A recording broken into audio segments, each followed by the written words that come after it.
What's up, everybody? Happy Wednesday. Hope all you're having a great day so far today. Getting into this episode of YNR. Listen, if I was Daniel at this point, I would be so over Summer. Like, I wouldn't pay Summer no mind. Like, her little attitude towards him is so ridiculous. It's like you're mad at your brother for doing what you should have did the moment you found out Phyllis was alive. I hate that little narrative that she runs around with.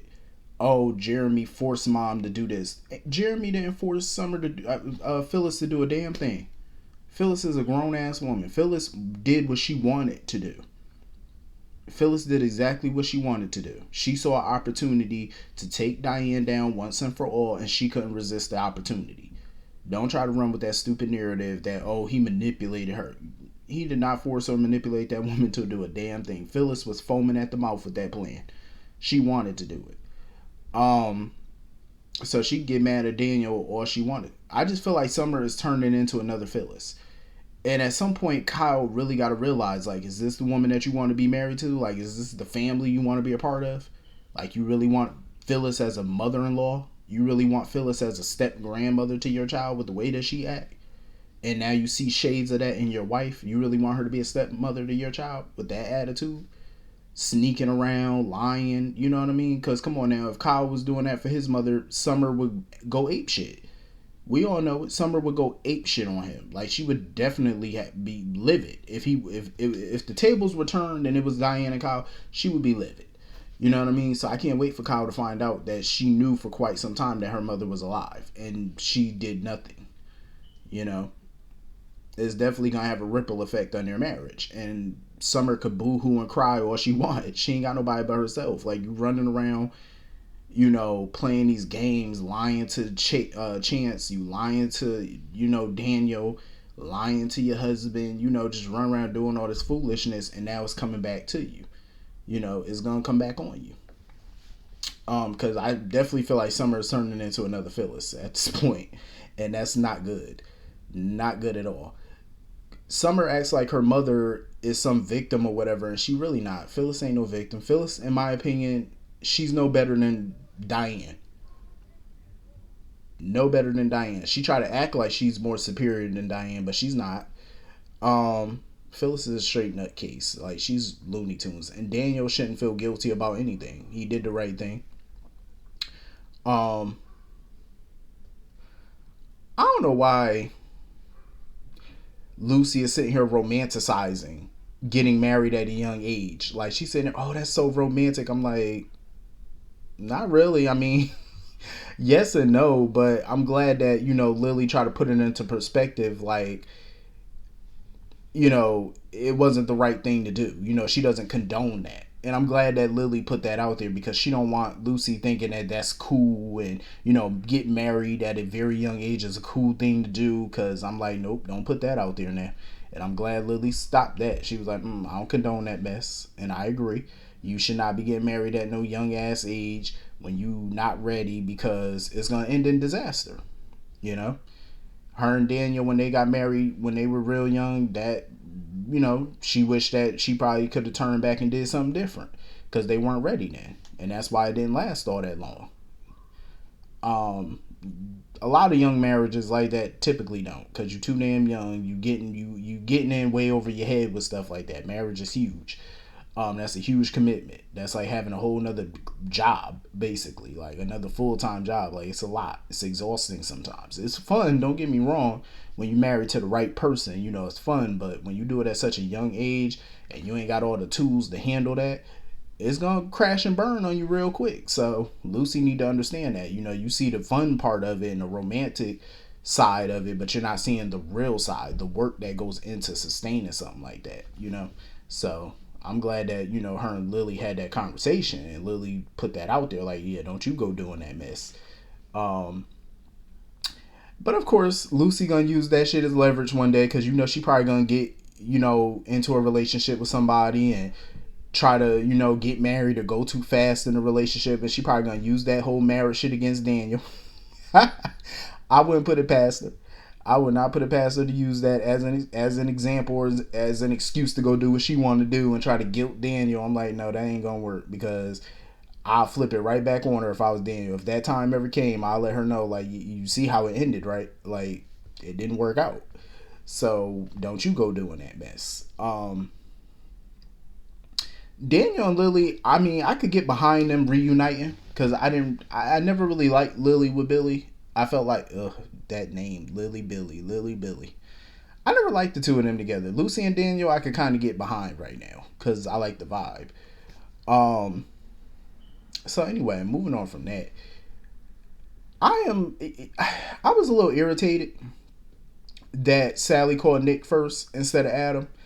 I was annoyed by that because I'm like, why are you constantly calling Nick first when it pertains to this child? Like, call the baby daddy. He actually wants to be involved. Um, Sally and Adam really need to stop playing these little games with each other, especially Sally. It's obvious that she want to be with Adam. Like, it's clear as day, and I do feel like what Summer told her months ago about her using Nick as a shield, I feel like it's true. She's definitely using Nick as a shield because I think she's scared to let her guard down with Adam again. You know, they just need to be more transparent in their relationship and stop playing little games with each other. Like, I understand, you know, Adam wanting to protect her at Newman and protect her job at Newman Media by breaking up with her, but I feel like that was a stupid way to go. And it kind of set all of this into motion now. Where the relationship is today.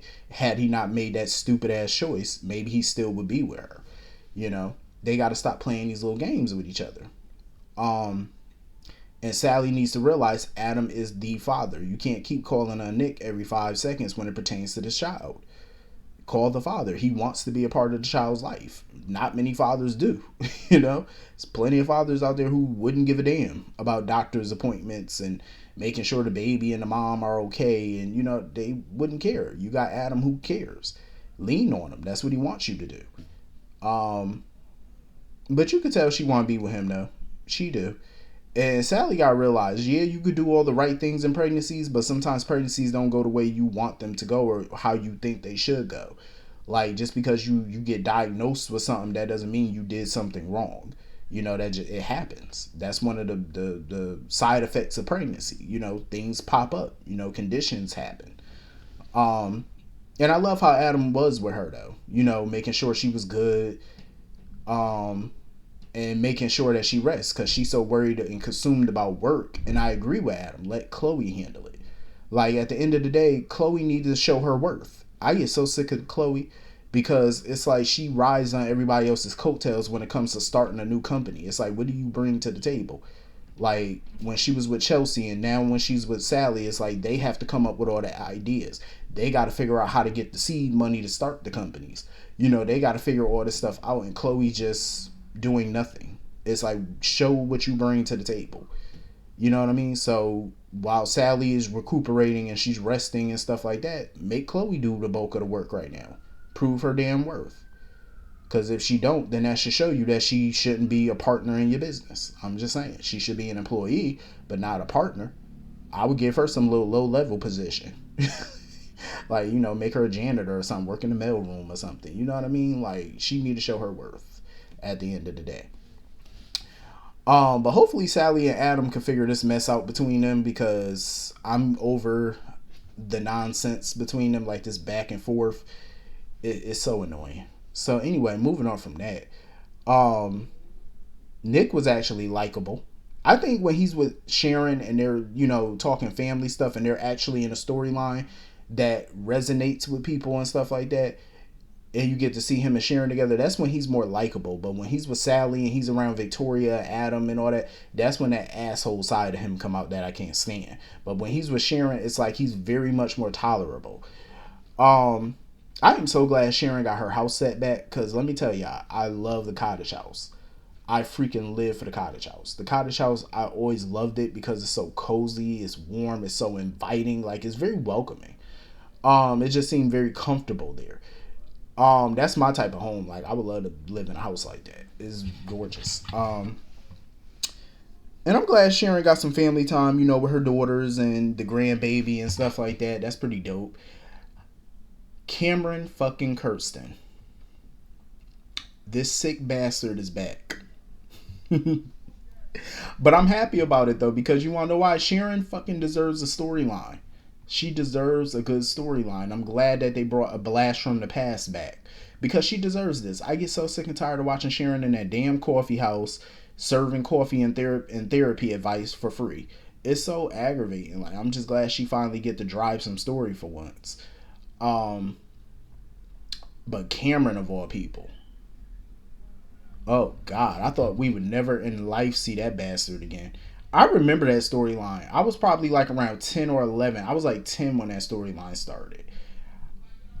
I remember that storyline, like just being with my grandmother, just watching that episode. I remember it very vividly. He was a sick prick. Like that man beat on her, tried to rape her. Like that man was a son of a bitch.